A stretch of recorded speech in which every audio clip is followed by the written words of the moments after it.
Hello, I'm Tom Bixby, CEO of EvaluSys. Thank you for taking a few minutes to view this video of my discussion with Dr. Larry Gard on the topic of pre-engagement due diligence, 8 factors that undermine engagement success.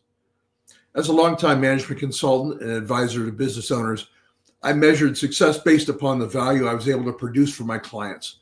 I admit there were times when our team did an outstanding job for our clients, identifying critical actions to vastly improve their results, achieve key goals, and grow business value, only to find that the client didn't execute all the actions that would produce that value. As we look back at the work we did and all the interactions we had with those clients, we frequently wish that we had picked up on some certain issues up front so we could head them off. If we did, we might have helped the client achieve a better outcome. If we had performed what I'm describing as pre-engagement due diligence, our clients would have been happier and our work would have been much more successful. Now let me introduce Dr. Larry Gard, a friend and collaborator based in Chicago. Larry, we first met back in 2020, I think it was, through the Exit Planning Exchange, where you're a longtime member of the Chicago chapter and I was a founder of the Charlotte, North Carolina chapter. Maybe before we get started, could you perhaps share a bit about your background? Sure, Tom. I was a clinical psychologist in private practice for 3 decades. And based on what they've told me, I suspect some advisors sometimes feel like they're in a similar profession. Over time, I gradually shifted toward management consulting and executive coaching. But my original training was in geriatric psychology, and I saw many retired clients who were bored and dissatisfied. None of them had prepared themselves psychologically for life after work. So 8 years ago, I developed a brief pre-retirement coaching program to help people transition smoothly to their next chapter. Yeah, I remember being fascinated by your background, Larry, and I know we got into a long discussion about why business owners don't plan for an eventual exit. You shared a number of plausible reasons, but then we started to consider the broader context of why business owners may not perform strategic planning. I remember reflecting on some client stories from my nearly 2 decades of doing management consulting, some situations I encountered and tales I'd heard from other collaborators of mine where the client outcomes were just not what we had hoped. So in some cases, I think the client resisted making the changes we recommended, and that's a terrible outcome for any consultant, of course. In some cases, the client was uncooperative, adopting the long-term view needed for strategic planning, and would only be focused on short-term results, even though the business was healthy and profitable, but maybe not growing the way they needed. Do you recall those conversations? Absolutely, Tom. I was really struck by how your stories resonated with my work as a psychologist. You might recall we talked about a concept from psychotherapy called resistance. It's that part of us that holds us back from making the progress that we claim to want. Therapists see people all the time who sincerely want things to be different, but for a variety of reasons, they don't take the necessary steps to make it happen. We're taught how to help our patients who struggle with those recommendations, but that doesn't always mean that it goes well. Also, you described some clients who give up way too soon. Their investment in a project diminishes before it has a chance to produce results. I saw that happen plenty of times in therapy. Yeah, I remember as I got to thinking how damaging it is for any professional advisor to have a client relationship sour due to situations like those. I recall wondering whether we might be able to anticipate problems up front. I think I mentioned nip them in the bud. Maybe I'll risk dating myself by remembering the old Andy Griffith show where Barney Fife would always say, nip it in the bud. I think that's classic television. So I got to thinking if we could create a diagnostic tool that could be used for pre-engagement due diligence to identify those potential barriers or stumbling blocks in advance, I'd want to use that tool with new consulting clients that were heading into a strategic planning or maybe a value growth or any significant advisory engagement. And that was the genesis of the Engagement Readiness Assessment that you helped develop for EvaluSys in 2021. So I know you spent many months designing that assessment. Why did you decide to invest the time? Well, it was an interesting puzzle, Tom, and I like discussing the different ways that projects could go south. And, we both recognize that client characteristics can influence the advisory relationship, not to mention the client success. And I've wondered about the psychological side of those client characteristics and looked at past research to see if and how others had measured those things. I've found some single tools that looked at one element or another, but no one seemed to have put them all together. So given that advisors and clients have a shared interest in a project going smoothly, it seemed well worth the time to develop a tool to flag these client factors for discussion before both parties embarked on a large project together. Maybe could you take a moment and explain how the assessment works? Happy to, Tom. Keep in mind, the Engagement Readiness Assessment is not a personality test, but rather a screening tool designed to identify potentially productive areas for discussion with your clients. It looks at 8 factors that could have an impact on the advisory relationship and or the client's success. It takes roughly 5 to 7 minutes to complete online and consists of 24 items. Clients indicate their level of agreement along a 5-point rating scale, although a few are answered either yes or no. Can you tell us more about those 8 factors? Actually, I can bring up a slide that shows those factors, maybe make it easier for our viewers. Let me see if I can do that. There we go. That's great. Thanks, Tom. Sure, I'll try and quickly summarize them over these next 2 slides, Tom. Thanks. The best predictor of future behavior is past behavior. So we ask about the client's past advisory relationships. Were they satisfied? If not, did things end on good terms? Does the client embrace or resist change? If they find it uncomfortable, it makes sense to clarify up front what sort of changes the project might involve. That way you can discuss options and alternatives. For example, you might need to modify the project so that some of the changes are made incrementally. Can they focus on the future of their business? If not, you might start by inviting them to complete a long-range planning or goal-setting exercise. What does their time management look like? How do they handle deadlines? Might be prudent to build in more reminders and check-ins with them. Are they open to new ideas and new solutions? If not, you'll need to agree on a process for how to proceed if they're not fully on board with your suggestions. If they launch new initiatives, can they handle opposition from various stakeholders? Will they need your help communicating changes to their team or responding to any pushback? Are they confident in their ability to resolve business problems? For example, maybe they feel ill-equipped to have frank conversations around HR issues. You can give an owner great advice, but if they don't believe that they can implement it, the project could stall. Finally, do they tend to lose enthusiasm if they hit a snag? If so, you may need to be prepared to actively intervene to help them solve problems.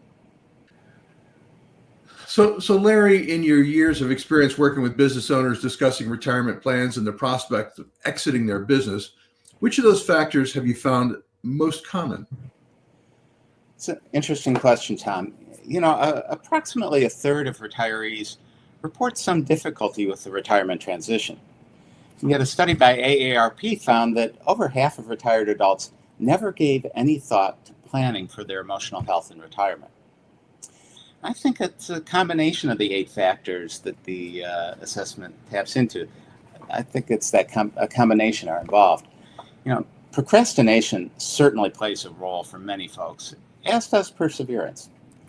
In order to transition smoothly to your next chapter, you have to start ahead of time. You can't wait until you're 3 months out from retirement and expect to develop a satisfying plan for the rest of your life.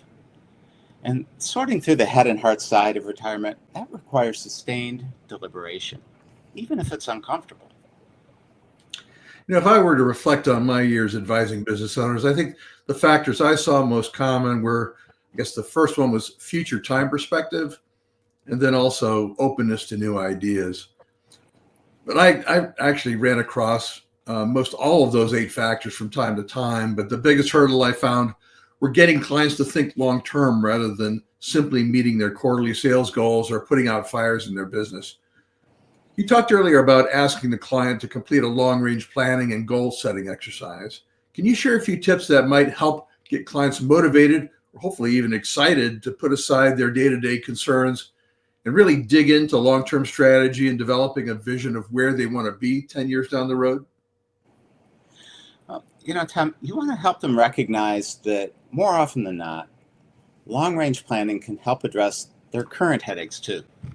It's sort of a 2-for-1, buy one, get one free situation. You get both short-term and long-term benefits from the same investment in a project.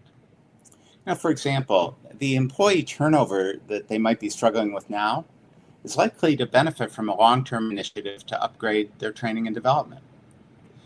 In practice, in your discussions with them, you want to amplify the discrepancy between their current situation and their broader goals. The other factor I mentioned I had run across commonly in my years of consulting was openness to new ideas. I think that's actually closely tied to the factor attitude towards change. As consultants or advisors of any kind, coming up with new ideas is basically what we do. For example, alternative business strategies, new tools and methods for improved leadership, new technologies to improve efficiency and productivity, new ways to drive workforce productivity and alignment to companies' values and mission. If a client is resistant to new ideas and making needed change within their business, can you imagine how that might make it difficult for their advisor to create real value for that client? What do you think, Larry? Well, it certainly makes it harder, Tom. But as one of my mentors once told me, you can't push a rope. Ideally, we should be looking for ways to understand and work with their resistance rather than trying to challenge it. Using soft skills and emotional intelligence, advisors can learn to ask better questions instead of trying to battle against resistance using brute logic. It just doesn't work. Larry, let's focus on the engagement readiness assessment for a moment. At EvaluSys, we like how the assessment complements our other tools like the business wellness checkup and the exit planning checkup and the business wellness diagnostic series. But speaking from your perspective as a retired psychologist, how do you think this assessment will benefit advisors and their clients? As I mentioned earlier, Tom, we started with the premise that advisors and clients have a shared interest in the project going smoothly. Now, the likelihood of that increases if advisors and clients have productive conversations up front about how to best work together. If you know that some aspect of the project will be challenging for the client, you'll be better prepared to manage it. If you know a client's work style ahead of time, you'll be better able to adapt to it. On the other hand, clients may bring certain qualities to the table that can be harnessed for the project. It makes perfect sense to identify those as well. Can you give me maybe an example of that latter one? Mm-hmm. Sure. Well, let's say the assessment indicates that your client is especially open to new ideas. Now, there's an old saying that our weaknesses are often our strengths taken to excess. And so you want to make sure that this client doesn't pursue every new trend they come across without vetting it first. But that said, it could be truly gratifying to be partnering with this client to explore emerging technologies or processes that other clients simply would never embrace. But there is one other nice feature of this assessment I'd like to mention, Tom. Its purpose is to highlight important areas of discussion for you and your client. And to that end, EvaluSys offers an advisor guide that I developed with examples of how to get those discussions started. Now, based on each recommendation in the report, the guide has examples of how you might tactfully raise the topic with a client. That advisor guide is really useful, especially because these conversations are taking place before you have a sense of one another. Can you give us and our listeners perhaps an example of how they might apply this assessment in their work? Sure, Tom. A friend of mine who was an advisor told me a story about an owner that he worked with. And this owner had several employees who'd been underperforming for years. And the advisor convinced them that some of their roles could be affordably outsourced, and the other individuals needed to be held accountable or replaced. Well, you can probably guess where this is headed, Tom.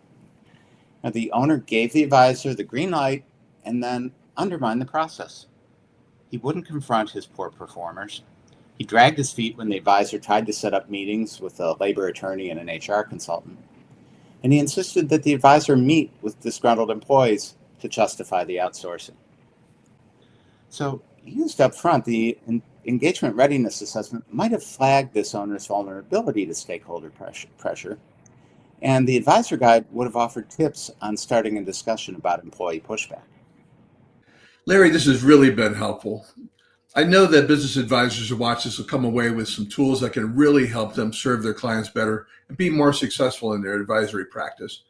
I know most people recognize that it's much better to anticipate potential problems and roadblocks and proactively address them rather than to wait until they encounter those problems and risk disastrous outcomes. And hopefully our viewers will consider making EvaluSys and the Engagement Readiness Assessment part of their routine with new clients. Thanks so much for joining me today, Larry. Really appreciate it. Thanks for having me. Absolutely. Thank you for taking a few minutes to view my discussion with my friend, Dr. Larry Gard. Here's a link to Larry's website if you'd like to learn more about the great work he does with clients heading towards retirement. If you'd like to learn more about EvaluSys, please visit our website at EvaluSys.com. There are a growing number of videos available on our YouTube channel, so I hope you'll click the button to subscribe and set the notification option to be notified of all new YouTube postings. I say this calls for action, and now, nip it in the bud.